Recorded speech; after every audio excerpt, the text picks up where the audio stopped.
Pranam and many, many thanks, Swamiji, for taking us back to the history of Swamiji Vivekanandaji's time and also sharing with us so many details about our Honorable Chief Guest of today, Honorable Governor Shri Bhagat Singh Koshari ji.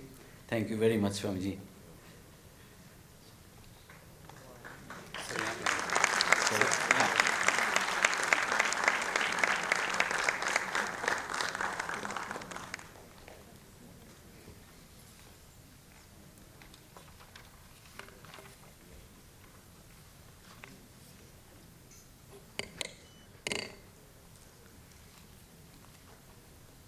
उधर से आप लोग दिखाई नहीं दे रहे थे सामने, अब सब दिखाई देने लगे हैं। ज़्यादा उजाले में भी ना कहीं गड़बड़ होता है, ऐसा लगता है। आज आज़ादी के 75वें वर्ष यानी अमृत महोत्सव और इस देश को एक नई चेतना देने वाले और विश्व को एक नई दृष्टि देने वाले श्री रामकृष्ण मिशन की स्थापना के 125वें वर्ष के अवसर पर हमारे यहाँ के अध्यक्ष स्वामी सत्यदेवानंद जी, अब मंच पर उपस्थित सभी हमारे पूज्य स्वामी जी, सामने बैठे स्वामी सभी संतगण तथा साथ उपस्थित भाइयों और बहनों, चूँकि इतने सुंदर ढंग से स्वामी सत्येशानंद जी बोल गए हैं और स्वामी के बोलने के बाद भगत के लिए बोल दे तो क्या रहता है।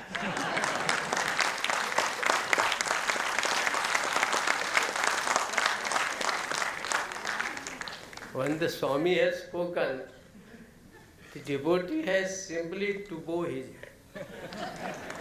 क्या कर सकते, इतना अच्छा बोले। और मुझे लगता है कि उन्होंने सभी विषयों पर, आज के प्रकरण में, आज के प्रसंग में, आज के भारत के बारे में और हमारे प्राचीन हेरिटेज के बारे में और स्वामी जी का विश्व में जो प्रभाव है, काफ़ी विस्तार से उन्होंने अपना बोला। और मुझे तो लग रहा था कि मेरे बदले भी वही बोलेंगे तो अच्छा रहेगा, पर ये स्वामी लोग बीच बीच में उनको थोड़ा यहाँ से इन्होंने आकर के खड़ा होकर उनको रोक दिया। आपको अच्छा लग रहा था ना उनका बोलना?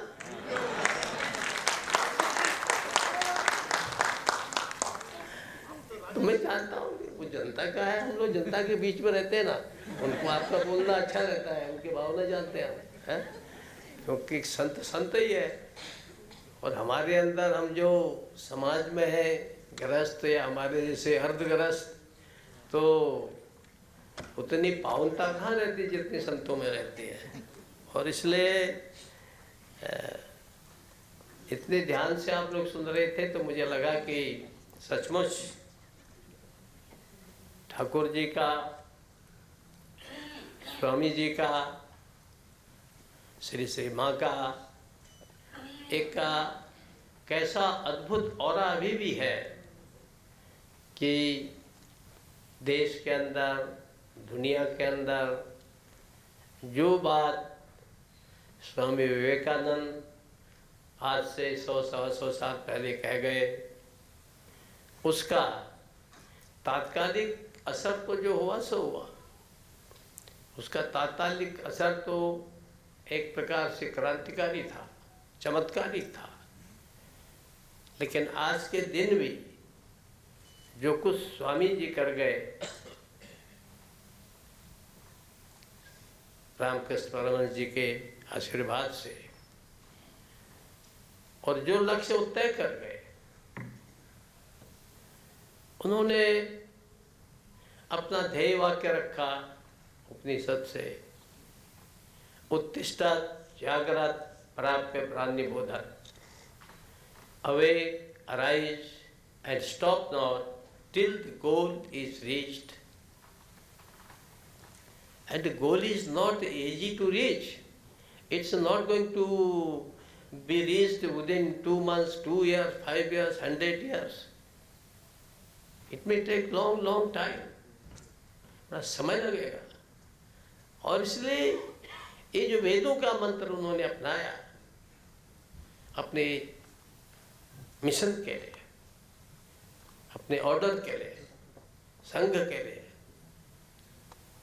ये एक प्रकार से हमारे देश के लिए एक ध्येय वाक्य ये बोल करके गए. और उस मिशन के लिए उन्होंने कितना प्रयास किया, उस पर मैं सोचता हूँ कि वर्षों लग जाएंगे, महीनों लग जाएंगे, दिनों लग जाएंगे बोलने में. लेकिन उनका जीवन, यानी परमहंस जी के पास गए तो थे मोक्ष के लिए कि मुझे मोक्ष मिल जाए, इस काम के लिए उनके पास गए. और परमहंस जी ने कहा अरे मोक्ष ही चाहेगा, अपना ही चाहेगा क्योंकि दुनिया के बारे में भी सोचेगा. और इसलिए उनको ज्ञान हुआ और वो आगे चल करके वो कहते हैं कि हमें जो काम करना है वो आत्मना मोक्षार्थम जगत हिताय च, अपना भी मोक्ष प्राप्त करना है और जगत का, दुनिया का, देश का भी हित करना है, भला करना है. और इस आदर्श में जो उन्होंने उद्घोष किए हैं, जो उन्होंने बाणी बोली है, यानी आखिर हम से मैं जानता हूं कि हर कोई स्वामी विवेकानंद बन सकता है, नहीं बन सकता है. हम में से हर कोई शंकराचार्य जी नहीं बन सकते. हम में से हर कोई विक्रमादित्य नहीं बन सकता, चाणक्य नहीं बन सकता.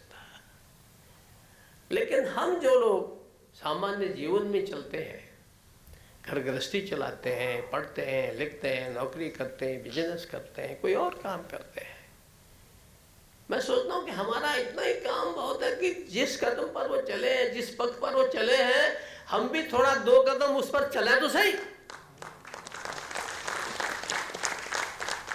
अब मान लिया हमने पूरा पढ़ भी लिया, सुन भी लिया और कितने कदम आगे बढ़े. ये जीवन के अंदर हर कोई सन्यासी नहीं हो सकता है. और इसलिए जीवन के अंदर स्वामी जी ने देश के लिए और दुनिया के लिए एक प्रकार से जो नई दिशा दिखाई, वो क्या था? अनेक प्रकार से उसकी व्याख्या की जा सकती है. पर मैं जब उनके शिकागो में कितनी कठिनाइयों से गए उसका वर्णन करेगा तो आप भी रो जाएंगे, मैं भी रो जाऊंगे, स्वामी लोग भी रोएंगे, उस पर नहीं जाऊंगा. लेकिन शिकागो पहुंचने के बाद जब उनको मौका मिला, बड़ी मुश्किल से मौका मिला, कठिनाई से मौका मिला बोलने के लिए, तो कल्पना कीजिए कि जब वो पहले ही वाक्य बोलते हैं my sister's and brothers of America, तो तालियों से गूंज उठता है सारा हॉल. आखिर आपके हमारे लिए तो बहुत सामान्य बात है, हम तो यही बोलते हैं माताओं, भाई और बहनों. अब क्या था, तो अमेरिका में, यूरोप में तो लेडीज एंड जेंटलमैन क्या बोलते हो आप? यहां भी बोलते हैं हमारे लोग. Whenever they speak in English and they start English, they always say ladies and gentlemen. लेकिन स्वामी जी जो पहला ही वाक्य बोले sisters and brothers of America, तो आप ये सोचो, ये केवल शब्द नहीं थे, ये केवल शब्दों का जाल नहीं था, ये उनके हृदय के अंदर भारत से लेकर संपूर्ण मानवता के प्रति जो प्रेम का भाव था, जो अपनत्व का भाव था, उस अपनत्व के भाव के कारण सबके अंदर ऐसा लगा ये हमारा भाई आ गया हमारे बीच में.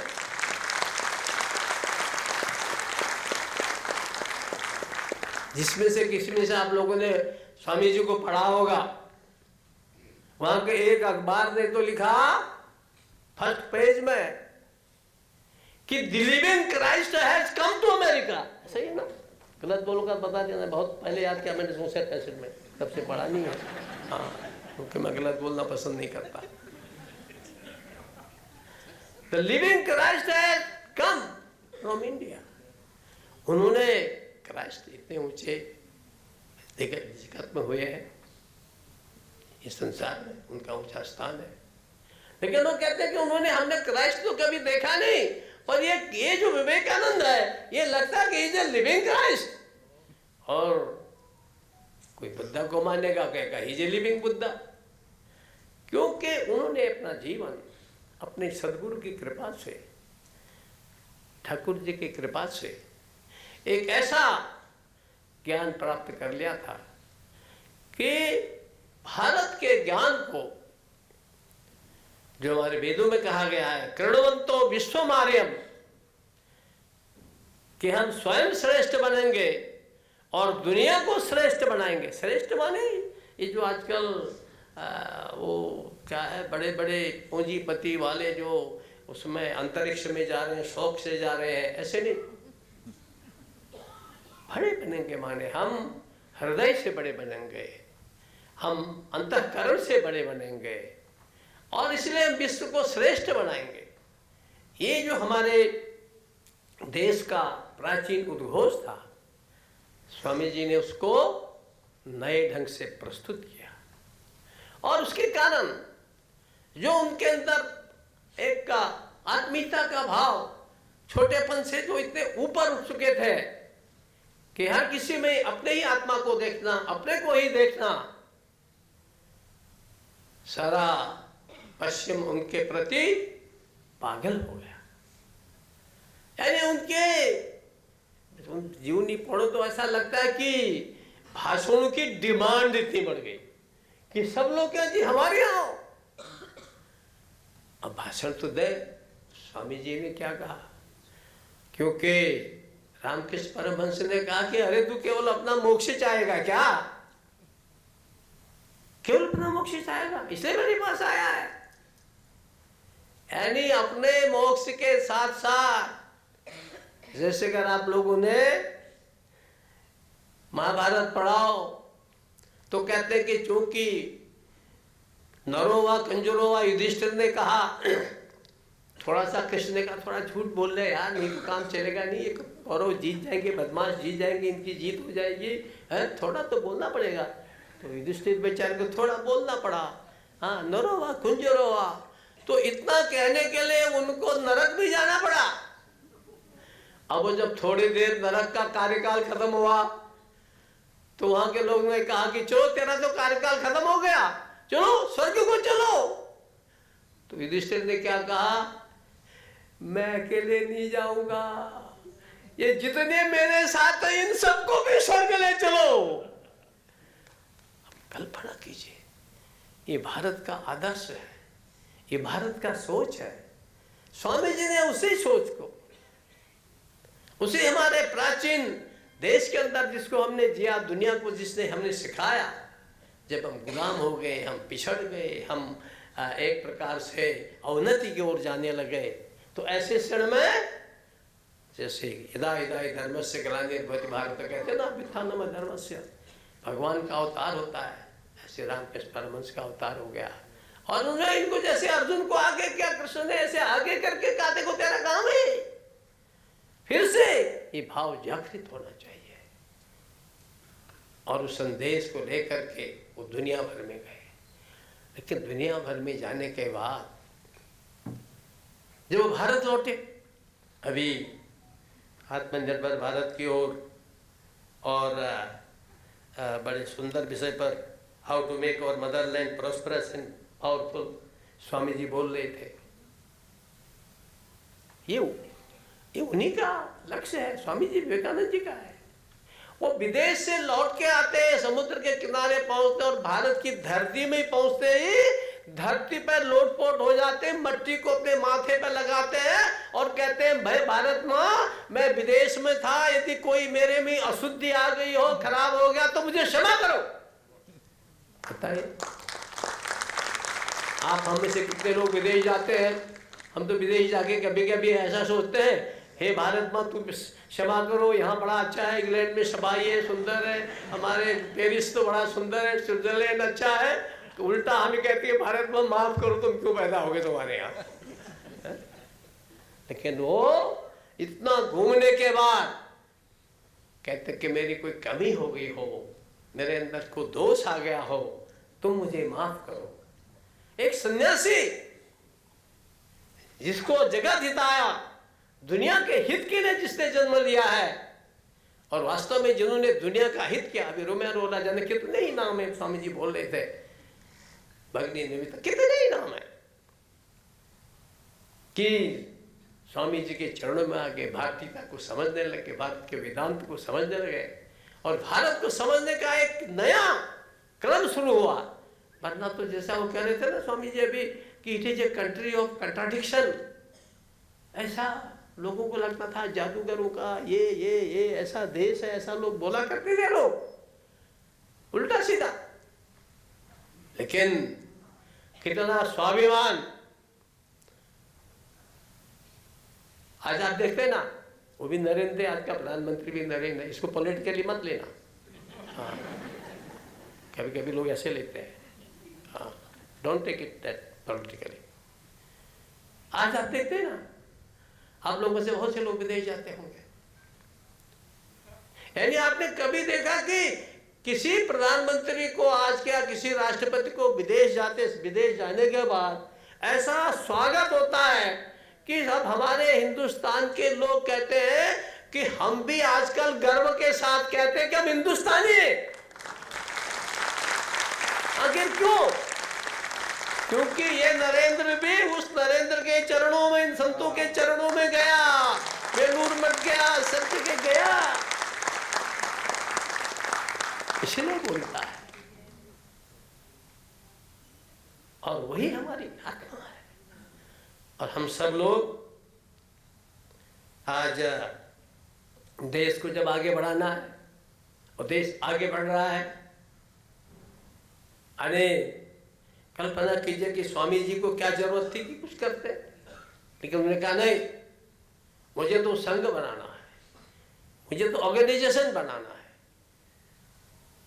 यानी उनके मन में एक तीव्र इच्छा हुई कि भाई अगर आगे चलाना है कि केवल ओम नमो नारायण हरि ओम और अलग क्या क्या बोलते हैं सन्यासी लोग, ऐसा बोलने से नहीं चलेगा। तो उन्होंने कहा कि स्पिरिचुअलिटी भी चलेगी, और मैटेरियलिस्टिक को कैसे आगे बढ़ाना है, कैसा संयोग करना है, कैसे हम काम करें। तो दरिद्र नारायण की जो सबसे पिछड़ा है, पीछे है, उसकी सेवा कैसे हो। नहीं तो क्या था, क्या जरूरत थी आपको स्कूल खोलने की, अस्पताल खोलने की। लेकिन स्वामी जी ने कहा कि नहीं, हम केवल सन्यासी नहीं है, हम केवल घर छोड़ करके अब जंगल में जाकर के मोक्ष नहीं प्राप्त करना है, हमको तो संसार का हित करना है।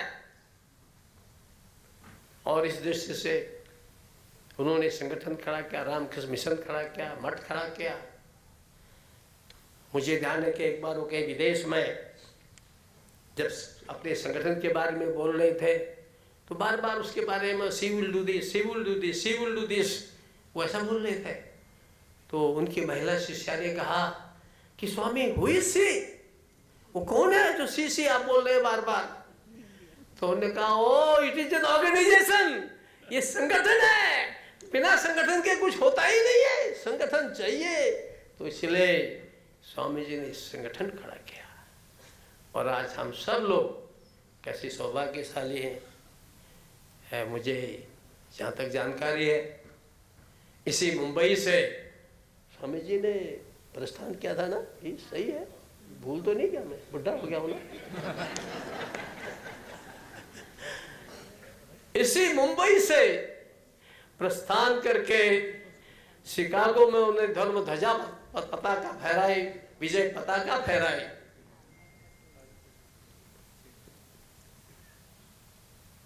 ढाई हजार साल पहले कालड़ी से, केरला से चल करके शंकराचार्य जी ने, तब पैदल जाना होता था, आद्य शंकराचार्य ने पैदल चल करके इस भारत की एकता के लिए पूरब पश्चिम उत्तर दक्षिण 4 धाम बनाए।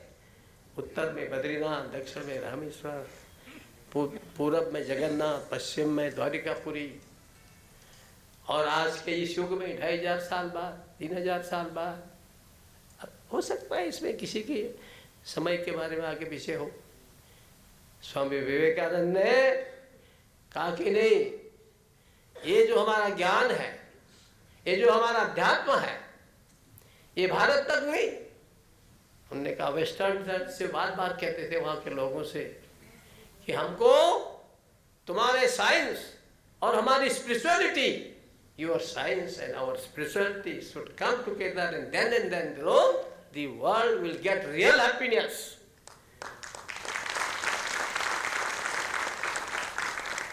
और हमारे देश के जितने भी पढ़े लिखे लोग हैं, अच्छे हैं, प्रबुद्ध लोग हैं, सब ने कोशिश की उस दिशा में बढ़ने की। और आज ये सौभाग्य है जब हम यहाँ स्वतंत्रता की 75वीं वर्षगांठ मना रहे हैं। और मुझे तो कभी कभी ऐसा आश्चर्य लगता है महाराज स्वामी जी कि वो 1897 के आसपास गए। उन्होंने एक बार अमेरिका में उसके व्याख्यान में कहा कि अरे भाई भारत के लोगों, या हिंदुस्तान में कहा, वो ठीक जगह याद नहीं आ रही मुझे, कि भारत के लोगों जगो, आगे बढ़ो। और बोले कि 50 साल तक सब देवती देवताओं को भूल जाओ, भारत माता को याद करो। और देखिए ठीक 50 साल बाद 1947 में भारत माता आजाद हो गई, स्वतंत्र हो गई। इसलिए थोड़ा कभी फुर्सत मिले तो आश्रम में आ जाया करो, मिशन में आ जाया करो, थोड़ी देर पूजा पाठ कर लिया करो। फुर्सत कम रहती है लेकिन थोड़ी देर तो एक वहाँ से आपको चिंगारी मिलेगी, नई एक प्रेरणा मिलेगी। ऐसे संत आज जिन्होंने बेलूर मठ की रामकृष्ण मिशन की स्थापना की, उसके 125वें जयंती पर हमारे स्वामी जी ने, अब पता नहीं मैं तो सत्य असत्य क्या हूँ, एक तो है सत्यदेवानंद और दूसरे हैं सत्येशानंद। अब इसमें भी अगर आपको आनंद ना आए तो फिर कहाँ आनंद आएगा। तो खूब आनंद लीजिए। और पूरे कार्यक्रम को, मेरी अपनी मजबूरी है, बहुत सारे मेरे कार्यक्रम लगे रहते हैं क्योंकि कहने को तो गवर्नर हूँ, पर एक प्रकार से मैं कहता हूँ मैं गवर्नर कम नौकर ज़्यादा हूँ, क्योंकि जनता का मांगनी पड़ती है, सबकी हाँ करनी पड़ती है। तो मेरे और भी लोगों के कार्यक्रम हैं। आप सब लोग पूरे कार्यक्रम में पूज्य संत गुणों का व्याख्यान सुन करके, उनके उपदेश सुन करके लाभान्वित होंगे। और जैसा स्वामी विवेकानंद जी खुद ही बहुत अच्छे संगीत कहते थे, बहुत ही अच्छे संगीत का उनको ज्ञान था। ऐसे मैंने सुना कि हाँ हमारे अच्छे संगीतज्ञ आए हैं, उसका भी आनंद लीजिए। नाथ स्वर का तो आनंद ही अलग है, उसमें भी ब्रह्म का ज्ञान हो जाता है।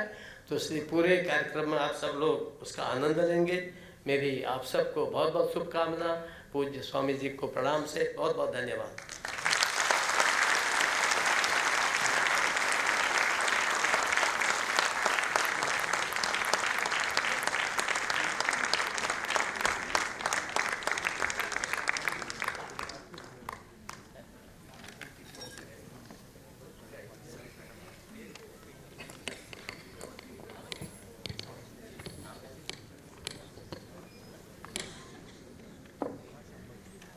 क्या बताएं, सबको आश्चर्यचकित करके रख दिए हैं।